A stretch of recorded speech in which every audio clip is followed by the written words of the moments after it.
Good afternoon, Oakstone. Happy Sabbath. I'm really happy to be here with you all today. Thank you for the music to the worship band. Really enjoyed that. And thank you to the sound crew as well, who's making all that stuff happen. And we're just really glad to be here with everyone today. Welcome to all the faces we haven't seen in a while. We're so glad to see everyone here. And I hope today can be a blessing to everyone. Welcome to everyone on the stream as well. I don't know who's on there, but welcome to all those who are on the stream. I meant to check, and I didn't. Let's start off in Matthew 21. Turn over to Matthew 21, verse 28. Jesus is telling this parable. He's been questioned by the Pharisees as to where his source of authority is. What is your source of authority? By what power or authority do you teach these things? And coming in at verse 28, 21, Jesus says, well, what do you think? A man had two sons, and he came to the first and said, "Son, go work today in my vineyard." He answered and said, "I will not." But afterward he regretted it and went. Then he came to the second and said likewise, and he answered and said, "Oh, I go, sir." But he did not go. Which of the two did the will of his father? And they said to him, "Well, the first." And Jesus said, "Assuredly I say to you that tax collectors and harlots enter the kingdom of God before you."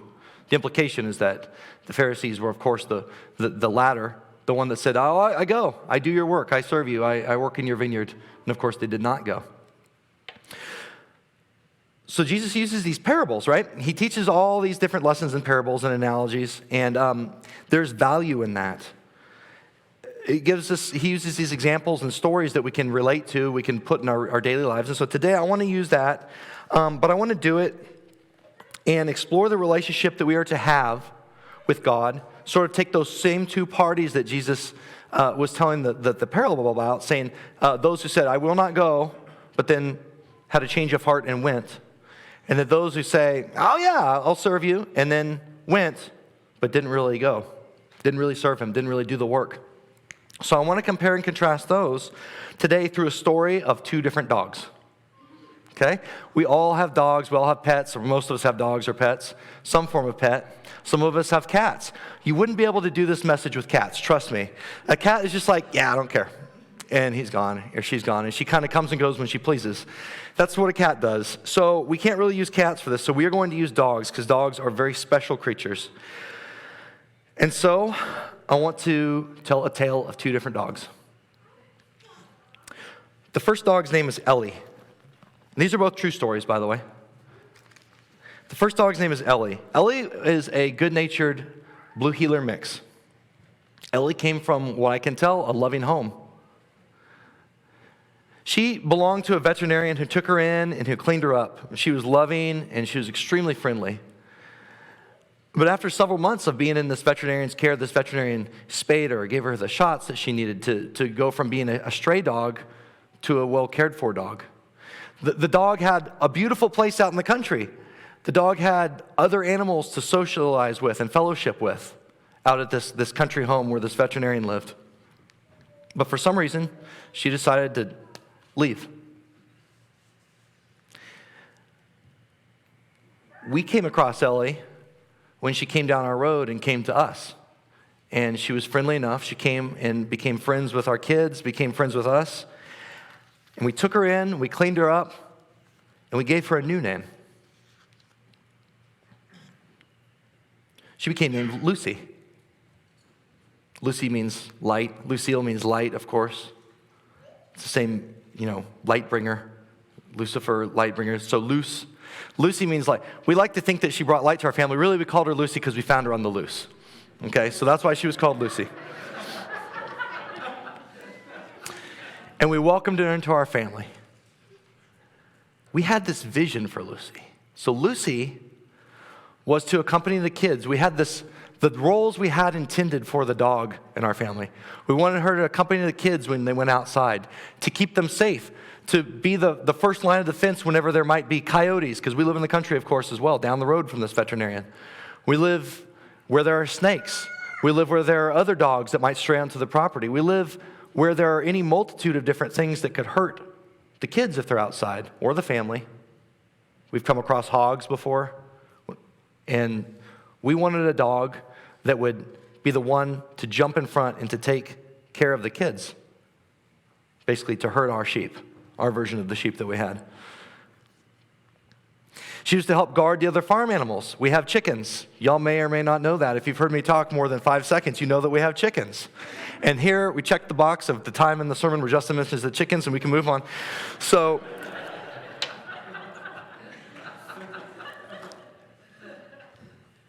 if you haven't been with us recently, that's a theme. For me, anyway. She was to be a protector of these chickens. We had this vision. We have these dogs. We have these coyotes that come on our property that want to get our chickens. They want to eat our meat chickens. Those are my meat chickens. I want to eat them, not you. And so we want the dog to be there to help intercept these predators. We wanted her to be a protector. We wanted her to essentially shepherd. Lucy had this amazing disposition early on. She was loving. She was kind. She never bit at us. She never snipped at us. She did the things, right? She did the things of, I will serve you, right? In Jesus' analogy, it was like, yes, yeah, I'll serve you. But of course, she had habits that needed refining, and we worked with her on them. She was not housebroken at first. After several messes on the floor, we finally got that trained out of her, and she let us know when she wanted to go outside. She learned kennel. I said kennel. She would go inside and go right into her kennel. She learned how to obey on several items. But then we began to see these areas where she just wouldn't obey. She had a streak to her where she would tend to want to break out of the house. If the door was open, she would dash for it. Not because she needed to go to the restroom, just because she wanted to do that. She wanted to do what she wanted to do sometimes. She wouldn't stick near the kids when they were outside, so we'd let the kids and the dog outside to play, and Lucy would kind of hang around for a second, and before you know it, Lucy's gone. Where's Lucy? We don't know. She might be back in 10 minutes. She might be back in 5 hours. Sometimes we thought she was gone for good. But she always came back on her own terms when she felt like it.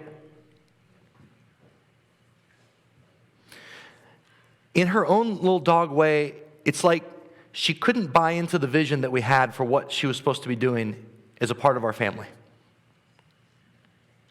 As humans, in our walk with the Lord, we call this a lack of faith. If we can't get on board or can't see what God is doing, we don't have the faith to follow him. We have this vision we have for our own lives that we want to do. We go off, we chase down the things we think we're supposed to chase down. We go off and we get distracted with frivolities. But we don't have faith in the vision that God has for us sometimes. And so Lucy would come back when she felt like it. And then she would do things that we would consider redeeming. Oh, she loved to cuddle with us. She loved us to give her attention. She just loved being around the family when she felt like it. At the most basic level, she was demonstrating that she didn't want to be a part of where it was we were going, the direction we were going, trying to raise the birds, trying to get the kids a safe time outside. Lucy wanted to do what was on Lucy's agenda for the day. And it got to the point where we would call her. Sometimes she'd break out. We would call her. We'd say, Lucy, come. And she'd get down halfway down our driveway and she'd freeze.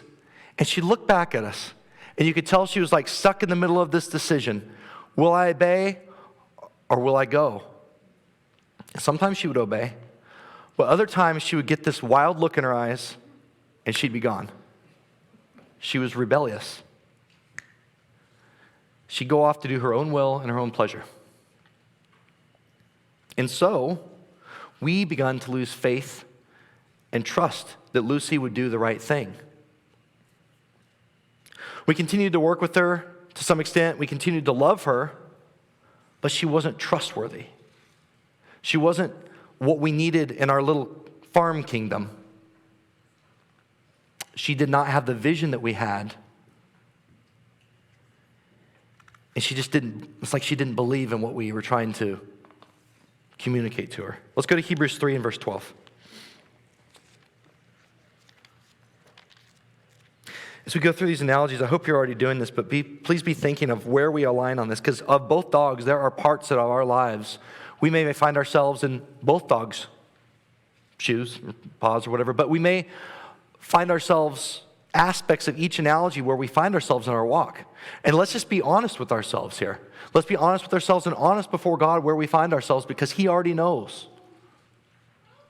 Sometimes I think we're the last person to know where we legitimately stand in our walk with God. Others may see it more clearly. Sometimes we know, but we just don't admit it or we don't confess it. But God absolutely knows where we are in our walk. And so, we go to Hebrews 3 and verse 12. Beware, brethren, lest there be in any of you an evil heart of unbelief in departing from the living God. But exhort one another daily while it's called today, lest any of you be hardened through the deceitfulness of sin. For we have become partakers of Christ if we hold the beginning of our confidence steadfast to the end. Well, it is said, today if you hear His voice, do not harden your hearts as in the rebellion. For who having heard rebelled? Indeed, was it not all who came out of Egypt, led by Moses? Now with whom was He angry 40 years? Was it not those who sinned and whose corpses fell in the wilderness? And to whom did He swear that they would not enter His rest? But to those who did not obey, so we see that they could not enter in because of unbelief. A month or two ago, actually several months back, we put in an order for the meat chickens. We raise our meat chickens each year, and so they come in the mail as chicks, and we raise them until they're completed, and then we have them processed. But they free range because we want them to be healthy birds, so they free range. We put them up in cages at night, but during the day we want them to go out and forage, to get exercise, not to be cooped up. And so we had this date on the calendar when we knew these chicks would be coming, and then shortly after that when they would begin to be released into the field. And Lucy was prone to break out of the house. And Lucy was prone to chase chickens and birds and to try to catch them if she could. And so we had this date set, and if Lucy couldn't change, she was going to have to go. We couldn't have her as a part of our kingdom there. She continued to be sweet, yet rebellious at times. Like, she knew not to get on the couch, but when we weren't looking, she would get up on the couch. And you'd turn and look, and she'd look ashamed, and she'd get off. Say off, and she'd hop right off. But she would just do these things just like that. And we know, we all have this part of Lucy in us. We all have, at least as our default state, this rebellious heart that wants to do what we've been told not to do by the Lord, that wants to go against His law, wants to go against the commandments, wants to go against all these different things. And some of us will put on, and I include myself in this, some of us can have this tendency just to put on the good look, to go through the actions, say, yes, Lord, I will follow you. But then we, behind closed doors, or when the master's not looking, or when we think the master's not looking, we behave in certain ways. We get up on the couch. We try to bust out through the door to go chase the frivolities and the pleasures that are outside of the house of God. The house, our house. Mixing analogies here now. But we get all these things in our heart that we want to go pursue and to do when that's not the vision that God has set forth for us. And so Lucy had to go. Lucy's no longer with us. Now, we didn't put Lucy down, but she's no longer with us. The story of Lucy actually has a happy ending. So the analogy over there, the epilogue of Lucy, is that we found her a home who can be better owners to her, who can spend the time and put the time in. The Keeners have Lucy now, and it's been a big blessing for us that we found a home that Lucy can thrive in. And so we're thankful to them for, taking Lucy. Hopefully they feel the same way. And hopefully they, hopefully now I spent 15 minutes trashing their dog. So we told them all this ahead of time, or at least the shorter version of it, right? So now I want to tell you the story of a dog named Lass. This is a true story as well. This comes from a book called Lessons from a Sheepdog. It's by a man called Philip Keller. It was written back in the 80s. And Philip Keller was a horticulturist or a naturalist and a Christian man. And he happened to be finding himself as a younger man up in the island, or not the island, but up in British Columbia, and purchased a ranch. And it's this beautiful ranch on a peninsula jutting out into the ocean that had been neglected. And so he went about this work of restoring it and spent all his money on the land. And so he didn't have money for the cows he wanted to get, so he was forced to get sheep. Sheep, if you're a cattleman, you don't want to be known for being the sheep guy. I think is that true, Adam? No? Oh, he says it's not true because he has sheep, whatever. But if you're the cattle guy, you don't want sheep. That's generally what I've noticed when we live out near cattle folks. Sheep are an interesting breed, and I could, Adam and Kyle could tell you more about them than I can, but they're interesting because they are very, whereas cattle are hardy, sheep have a tendency to get disease, to get themselves into trouble, to fall into places they can't get out of, to end up on their backs, and they have to be rolled over or they'll get stuck. The reason the Bible calls us sheep is it's a very apt description. God knew what he was doing. So this man started his ranch, and he was forced to bring in sheep. Now, he spent a lot of time as a single farmer trying to move these sheep around to do what they want, but the sheep have a mind of their own. They want to go where they want to go, and so he needed a sheepdog. So as he was scanning the want ads, he found an ad in the want ads that said, wanted a country home for a border collie. Dog chases boys and bicycles. And so we went to go see this dog. And when he arrived, the dog was chained up. The dog was angry, had fear in its eyes. It was angry. It was baring its teeth at him. And the owner said, I don't know what to do with this dog. This dog is no good. This dog has been up to no good. This dog chases boys and bicycles, so it's been shackled up here. And this owner has had this dog for 2 years with no idea, no clue what to do with a dog of this breed. This breed is made to run, to work. It's highly intelligent. This breed was crafted over many decades, maybe hundreds of years in the English Isles to accomplish a solitary purpose of moving sheep and to serve its master and to do a good job at what they do.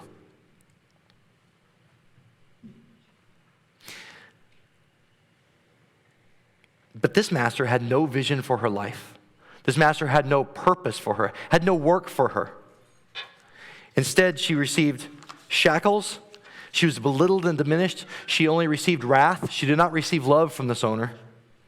And so she learned not to trust. And she learned to only look out for herself. But when the shepherd came and saw her, he had immediate pity. His heart was like, this dog is not made for this. This dog is made for something more. This dog has been made for a specific purpose. And I aim to show that dog this purpose. But she would snarl and resist any advance, so he took the dog home. He was able to get the dog in the truck and take her home. But she would snarl at him. She would resist any advance, show her teeth, growl. She wanted nothing to do with this new master. Before he left, he told the woman who he was adopting this dog from, he said, I will give this dog 6 weeks. I will work with her and do the very best I can, but I have to set a time period. And at the end of these 6 weeks, I can't bring myself to destroy her, but I will bring her back to you, and you must do with her as what you will. Because I don't want to destroy her, but I can't have her on my farm if she can't change her ways. And so a clock was set, just like a clock was set for Lucy. But this new master, the dog would not trust him, wouldn't recognize him. And it became so bad that the dog wouldn't eat or drink. The master would bring her food and water. The dog wouldn't eat or drink from his hand. Not from his hand, even from the bowl where he left it. And he tried and he tried and he tried over several days, and finally came to the point where he said, out of desperation, I don't know what to do except turn you loose. And so he took the dog off the rope and let the dog go. And then the dog immediately made its way back up into the woods, into the tree line. And there the dog stayed. He didn't see her for several days. But he would bring food up to a point and leave it for her. And at times she would come and she would eat the food and drink the water. She would take that from the master's hand. But she wouldn't take direction. She wouldn't hear his voice. She wouldn't obey him. By no means. She didn't even trust him at this point. Is that not where we find most of society right now? We have a society who is opposed to their master, opposed to the one who knows the plan for their life, the one that gives them their food, the one that gives them their water. They'll take that. but they won't take direction. They won't buy into the master's vision.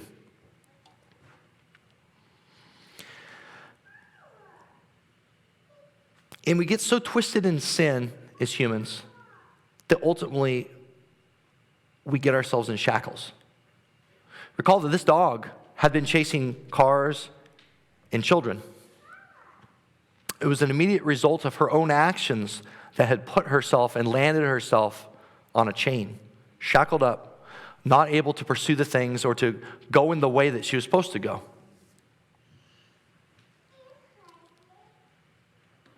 The thing is, though, this master couldn't make the decision for the dog. The dog had to decide whether or not she was going to follow this master.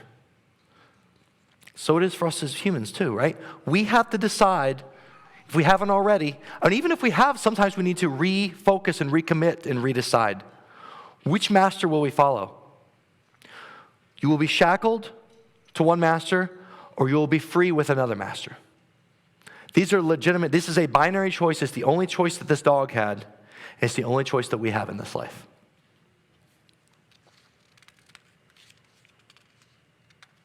We are free to choose, free to decide who or if we follow. So the master was exasperated and didn't know quite what to do. He was starting to get nervous because the clock was ticking down. It had been weeks on the 6-week clock. In one particular day, he describes it in the book as he was out sitting on this peninsula looking out, and it was a very pastoral scene. It was a beautiful sunset. The birds are flying across this ocean as he sat out on this peninsula and just having restored the farm was up and running and working. It was no longer abused and neglected like it had been when he purchased it. And he's sitting down looking at his handiwork, essentially, what he has done in conjunction with the Creator. And he has his hands behind him, sitting down, and he feels something on his hands.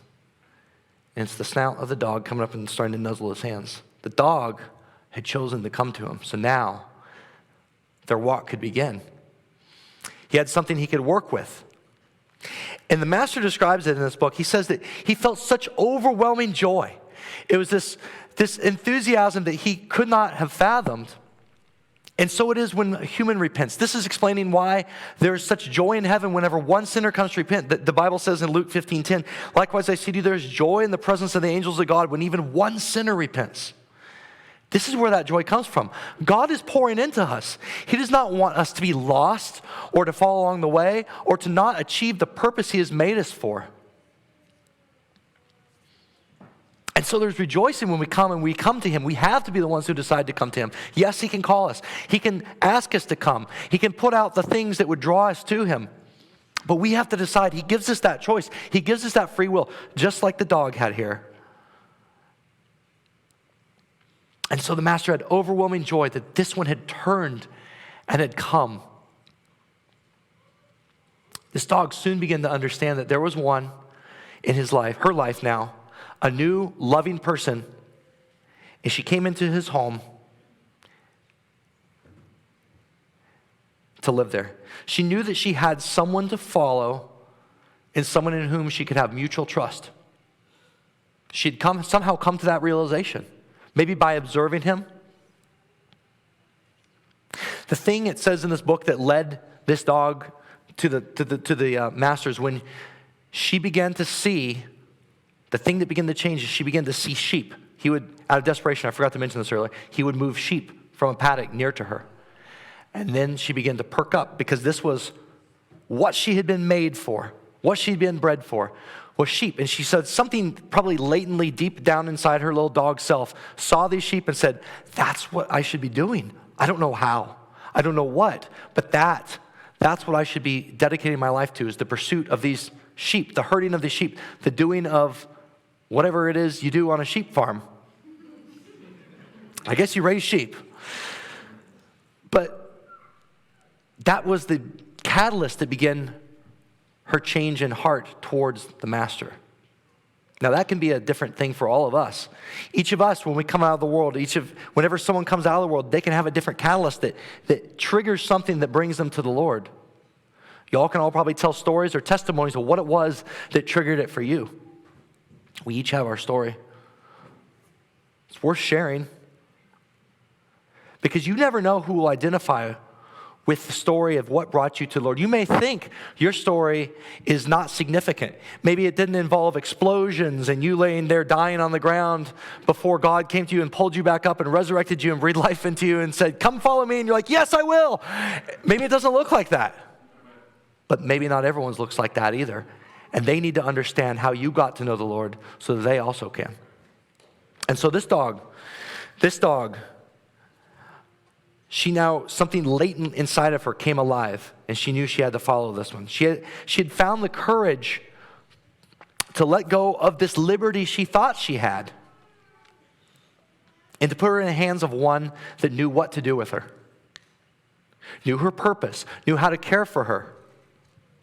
Let me ask you this. Was she free before? When he had unleashed her and she just ran off, was she free?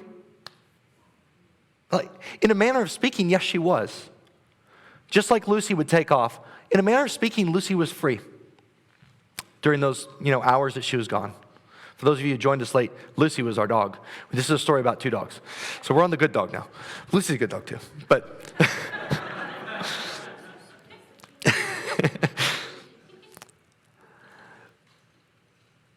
in a manner of speaking, Lass, as this dog was named, he renamed her Lass. I forgot to mention that. So Lass was free in those moments, according to her own will. But she was still shackled by fear. She was still shackled by not having a purpose. She was on her own, fending for herself. She didn't have a master. So in a sense, the master that she still had was the master she had before. It's just that she wasn't on a literal chain. But she was not freed from the things that were holding her down, from the things that she ought to have been doing instead. And so it is with us, right? We think we're free. We think we're free. We're celebrating independence and liberty this weekend, and we are blessed to have independence and liberty. But this is not the freedom, the true freedom. This is a temporary kingdom in which we've been blessed and afforded the ability to worship God, the ability to pursue the things that make us happy, I guess, life, liberty, and pursuit of happiness. But this is illusory freedom. This is the same freedom that Lass found when she was off the leash and tore off into the woods. And we see it. We see as society has taken off the shackles and they have not submitted themselves to a new master, we see where it heads. And it heads immediately downhill. And it goes downhill faster and faster, almost exponentially, because we don't have anything grounding us. We don't have anything tying us back to what is good and true and right. We don't have a master that we submit to who can guide us. I think it was John Adams. I can't remember who said this, but essentially that this government, when it was formed, it was only going to work for a religious people. It was only going to work to be independent by a person who was governed by a higher authority. How else can we be free if we're not governed by a higher authority? If you think you are your highest authority, then we will do what we want. But if there is one above you that you answer to, as a nation, we will be more self-governing. You see a rise in the expanse of laws. There's a federal register of laws that no one could know. It's like almost an endless federal register now. If you were to, anything you do, we've probably broken many federal laws just today, just getting here. We don't even know it. So the laws continue to expand when a people is not self-governed.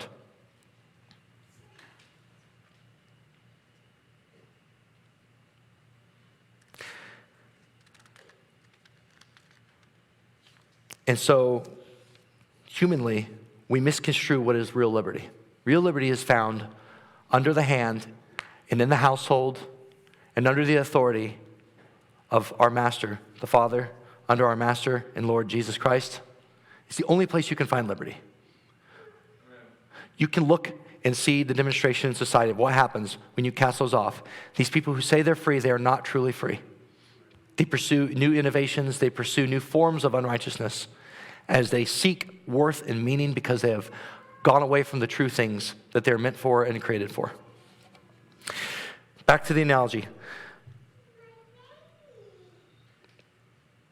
The dog chose the master. And so the dog is saved, right? The dog has been saved. The clock has been turned off, the countdown for the clock, right? But I want to propose this. The dog has now come in to live in the master's house. The dog has been saved. Salvation has been achieved. Does the story stop there? Does the story stop with salvation? Is that the highest good? Is that the end goal in our Christian walk? No, absolutely not. That's where we get started. Salvation is where it begins. Salvation is where it starts. For this dog, her new life was just beginning. She didn't know even what the new master had in store for her yet, but she knew this is where I need to be. I need to be under this master's authority. This master has what's good in mind for me, and I will be here to do what he asks, or I will learn at least to do what he asks. What if the dog just simply moved in and did nothing more? This is the once saved, always saved sort of notion, right? I move in, I'm saved. Now I can kind of do what? I guess coast? I can go on cruise control? I can just wait forever? I don't think it works. It was, at least in this analogy, it certainly doesn't work that way. We could have, a larger theological discussion on that, but if the dog simply moves in and does nothing more, it doesn't accomplish the master's will. Yeah, the dog's been saved from being put down or turned back over to its other master, but it's not doing the purposes of the master. So time began to pass, and Lass learned how to respond and to begin to fully trust this new master, although she was still nervous at times. She was unsure, like, what is this master really asking me to do? What is it? But he would hold her and reassure her at times. And then the master began to clean her up. She had to trust him enough to allow him to come in and pluck out the thorns that had been lodged between her toes. So she was walking and had all this pain to deal with, but she had to allow the master to pull out the thorns, for which she became grateful afterwards. She had to allow the master to clean up her coat, to pull out all the burrs, to pull out all the things, to clean her up. And so while she's trusting him and allowing this to happen, the question begins to rise, who's actually serving who? The master is condescending and coming down to this level to take care of minutia, to pick little things off, to pick vermin, to pick off thorns, to pick out things from the dog's fur. This is low-level work for a man who's trying to run a ranch. And so it is with our Father. He comes down to our level to clean us up, to pick us up, to wash us clean through his Son, Jesus. That's low-level work, what the Lord did for us. That is servant's work. That's slave's work, what Jesus did for us. And so, is it not this idea of serving one another? This is where when God tells us to serve one another, where did that idea come from? It's because he served us first. And in so, we return service back to him, just as this dog did for the master. So now Lass was learning to listen to this master's voice. But this voice was different than the master before. The master before would diminish, would detract from, would yell, would scream at the dog. But the master's voice was one of authority. It was consistent. It spoke clearly. And as they progressed, it became to where the dog didn't even have to hear the master's voice. She began to anticipate what it was he wanted. Or she could see his hand signals, so they could even silently communicate together across the field. 1 John 4:18 says this. It says, there is no fear in love, but perfect love casts out fear, because fear involves torment. But he who fears has not been made perfect in love. We love him because he first loved us. And so time continued to progress as the dog was learning the commands and learning the voice of the master. And the dog began to love to spend time with her master. Lass became the master's shadow. Wanted to go everywhere the master went. And Lass became, actually is described in this book, a one-man dog. She would eat from no other human. She would take drink from no other human. Or maybe I'd be better if I said, she would take food and drink from no other master. She didn't want to be near or around other masters. Even this man's wife When he would travel, when he was gone, the dog would fast.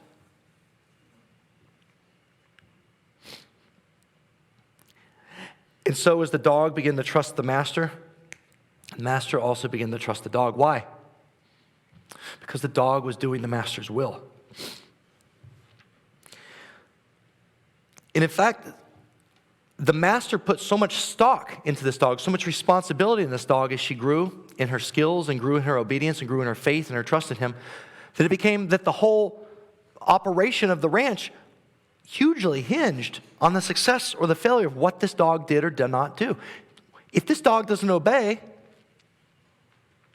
yeah, the master will still raise sheep. Yeah, the master will still have the ranch. But he's putting so much stock in time and effort into this dog because he needs the dog to accomplish the purpose in order to accomplish the ranch's greater purposes. We're seeing the analogies here. The master can only trust those who first trust in him, because out of that trust and out of that relationship comes obedience to the master. And so work became a joy and a pleasure for them both. The dog was now doing what she was made to do. The master was just loving seeing that this animal, this creature that I have poured into and put all this love and attention and time and focus into, is now walking and running and jumping to accomplish the purpose of the business, the family business. Would it not be a joy to see that? When you see a dog or a child that you're training, you see that in our own lives where we see them begin to respond. The training comes alive and we begin to see it. And we are joyful. We're so happy to say, oh, wow, they did that without being asked. Oh, wow, it's like they're getting it, right? And so we see that joy. And so that it becomes a beautiful thing to work together. The thing with Lass is she came to him as an adult dog. She was at least 2 years old, maybe older. But she came with her own problems, her own habits, her own things that had to be overcome. She had to learn to leave those behind and to obey, is the thing.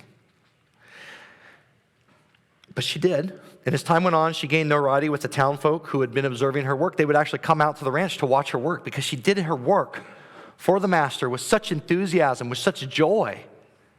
And just to follow him around, and people were like, wow, look at this dog. Look at what he's doing. Look at what she's doing, And while we may not experience that in our walks with our master, in fact, the world actually detracts us and tells us, oh, that's stupid. That's obnoxious to us. That's a foul-smelling odor and stench to us. We don't much care for that, your walk. But if we are walking properly, there will be those, if no one but God sees it, that's fine. But there will be those who see, and those who are inspired, and those who appreciate what is being done, just like this dog had those come out to see and do her wishes. And so this dog learned to keep her owner's, her master's commands. What did Jesus say? If you love me, you will keep my commandments. If we love our master, we will keep his commandments. And I think sometimes we have this proclivity to say, oh, okay, that means the 10, or maybe it means like all the rules in the Old Testament. Yeah, but it's so much more than that. It's, if you love me, you will keep my commandments, Jesus says. He's basically saying, if you love me, just do what I want you to do. Know my heart. My heart is that, maybe I don't even have to ask. You just know me. You understand my heart. You understand my commands, and you want to follow me. If you love me, you will keep my commandments. Please let us never limit these to just the 10. It's what Jesus asked us to do. It's what the Father asked us to do. It's where he asked us to go. It's what he asked us to say. It's who he asked us to talk to. If we love him, we'll keep those commands. The enemy tells us it is not fulfilling to live in obedience. The world tells us it's not fulfilling to live in obedience. That's so old-fashioned.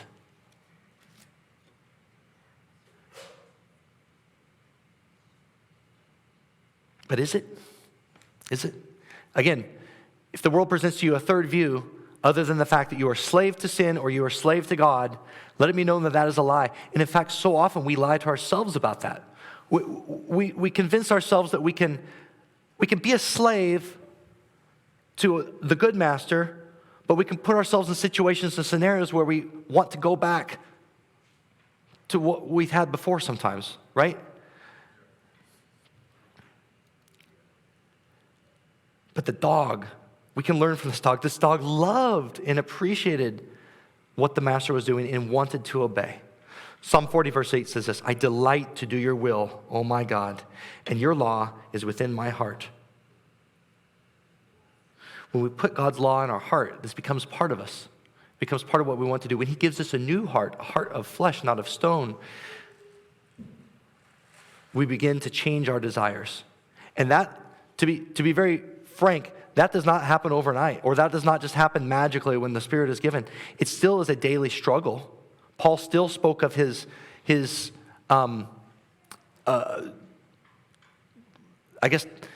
the carnal nature that he had to war against. We all have a carnal nature that has to be warred against. We have to put on the Spirit, to walk in the Spirit daily. We have to put on Jesus' righteousness daily in order to accomplish this. We have to learn the commands. The dog, likewise, had to learn commands. The dog had to learn sit, stay, come, left, right, come, go, wait. Do we often take Jesus' commands, take what he has told us in the Bible? Do we ever take those? I don't think the dog was smart enough to do this, but do we ever take these simple commands he gives us? And do we try to say, stay doesn't really mean stay. Stay actually means stay for a minute, but then go. Actually, we'll see an instance of that in a second. Or come doesn't really mean come. Come means come this way, but then go, right? Do we ever take God's word, which is so simple and straightforward, and we make it say what it doesn't say? Or we make it say opposite of what it says, even worse.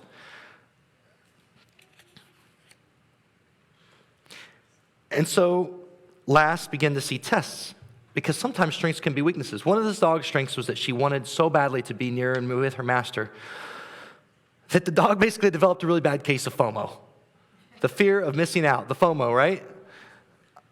Staying became really difficult for this dog. So the owner would have instances where like he needed to have sheep stay in a paddock, and so he's told Lass, stay, watch these dogs, don't let the sheep out.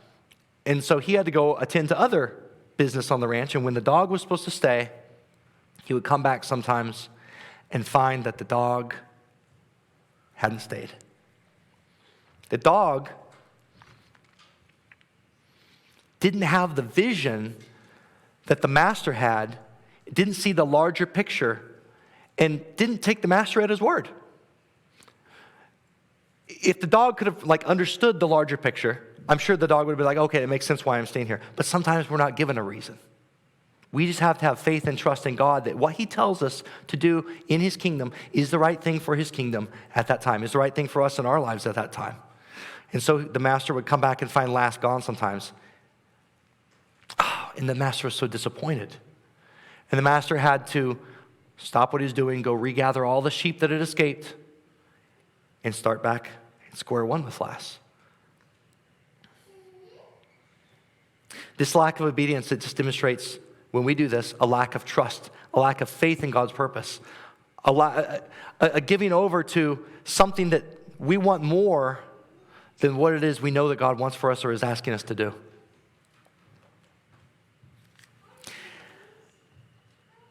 The master had asked Lass to be steadfast, to be still, and to be quiet as she waited to hold this paddock of sheep in. Now, we think of steadfast, still, and quiet, and we think inaction. God doesn't want inaction from me. But sometimes he's asking us to be steady, calm, still, steadfast, quiet, when we might want to go. What I'm saying is that we have to understand and be asking God what it is he wants for us before we decide for ourselves. To ask does this fit in the larger picture of what it is God is asking for us to do? Being steadfast in the tasks and commands that he's appointed us to do and set us up each to do in our own lives, even in the mundane. The dog still continued to thrive. But seasonally, a rook of crows would move in because, they live on the ocean, and so crows would move in seasonally during their migratory periods. And these crows, they would dive bomb the sheep. They would dive bomb the birds. They'd dive bomb the master. They took like this perverse pleasure, in a sense, at least if you could personify it, I guess. They took this perverse pleasure in harassing the dog. And so the dog would see this, and at times she would be distracted from her task at hand and break off to go chase these birds. Not that she never caught any birds. They were never once caught. But she would take her mind off the things that she had been asked to do to focus on the frivolities of these birds, the distractions that came her way, that would fly in from nowhere and harass and mock and attack. Yeah, and I think on the surface that seems like a good thing. You don't want crows around harassing your animals. You don't want them pooping all over your stuff. You want them gone, right? So in theory, it's a good thing that we could chase these away, right? But in reality, what it was is that she was expending her energies, chasing off things that she couldn't catch, and taking her mind off the main mission that she'd been given. And so do we, right? Sometimes we chase what we think are good and useful things, or we pursue them, or we dedicate our time and our life to them, things that are good, things that can be like, have no moral negativity at all. But we sometimes chase them in such a way, we chase the good that we miss God's best for us. That's what this dog was doing. This dog was chasing away the crows. That's good.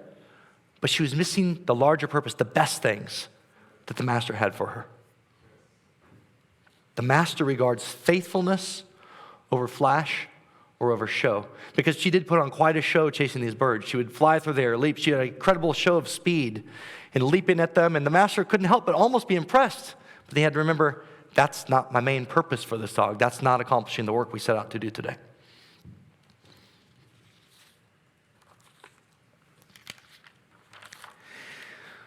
When the dog broke faith from time to time, the master was disappointed, grieved. And the master didn't want to see her revert back into these old behavior patterns. He loved her too much to let her do that. And so discipline had to occur. Right? And sometimes we as Christians, we have a tendency to just write off sin. It's not that bad. Or we kind of wink at it maybe sometimes. But the dog has to be disciplined. And we, as followers of our master, have to be disciplined. He loves us too much for us to let us to backslide. The question is, are we going to allow that discipline, or are we going to run back to the bounds or the things that put us in chains in the first place? And when the discipline came, there would be a distance for a time. There would be like a coolness, the book says, between the dog and the master. But there's a price to pay for disobedience. And I guess the question I have is alienation from our master okay with us? How much? How long? For any length of time? Is a second too long? Or are we comfortable with going for periods of time being alienated from our master? The answer is going to vary from person to person. Let's go to Hebrews 12, verse 6. Hebrews 12 and verse 6. For whom the Lord loves, he chastens, and he scourges every son whom he receives. If you endure this chastening, God deals with you as sons. For what son is there, what dog is there, whom a master does not chasten? But if you are without chastening, of which all have become partakers, then you are illegitimate and not sons. Like, I don't discipline somebody else's kid, right? Because they're not my kid. What have I to do with that? I don't want to get sued, right? So I only discipline my own kids in that sort of way. And likewise, God only disciplines those who are his sons. If we're not receiving correction and discipline, if we're not willing to take that from God, we're not his children.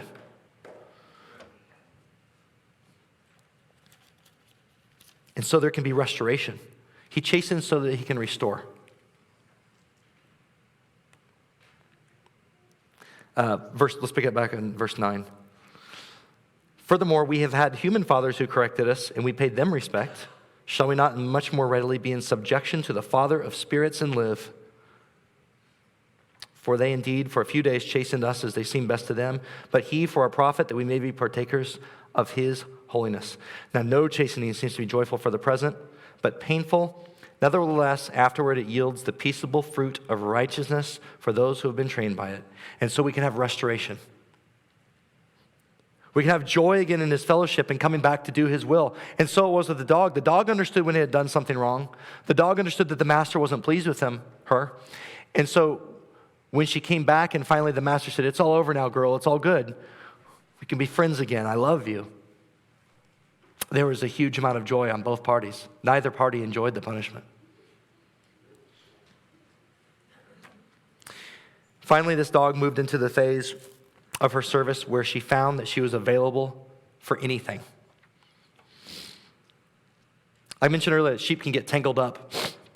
He's saying that when the crows came in, they would knock down acorns from the trees, and then the sheep would forage on these acorns, and they'd get fat. And then they'd topple over and end up on their back. It's called getting cast, and they couldn't get off their backs. And if you didn't get the sheep off their backs soon enough, well, then the buzzards would move in, and then you would be down a sheep, or other predators would move in. And so he would send Lass out there into rocky crags and areas that she couldn't see. He said, "Lass, I need you to go over there." And she would go. And she'd throw herself into it with such zeal and abandon because she trusted her master. Now, what she didn't know, but it didn't matter if she knew or not because she trusted him, but what she didn't know is that he, from his vantage point, could see exactly the scenario that he was sending her into. All she saw was rocks and didn't even know if there was something out there.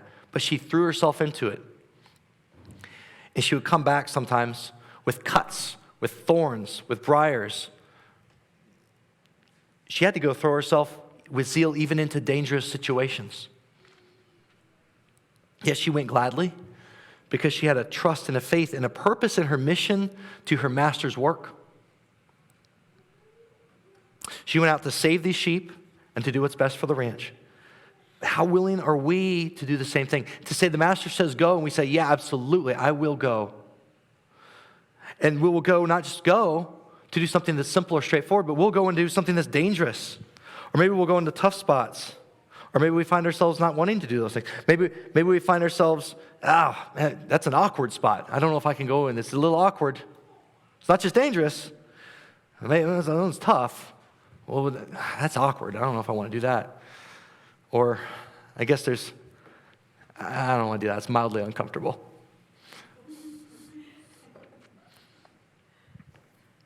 Like talking to someone about the Lord. That is mildly uncomfortable.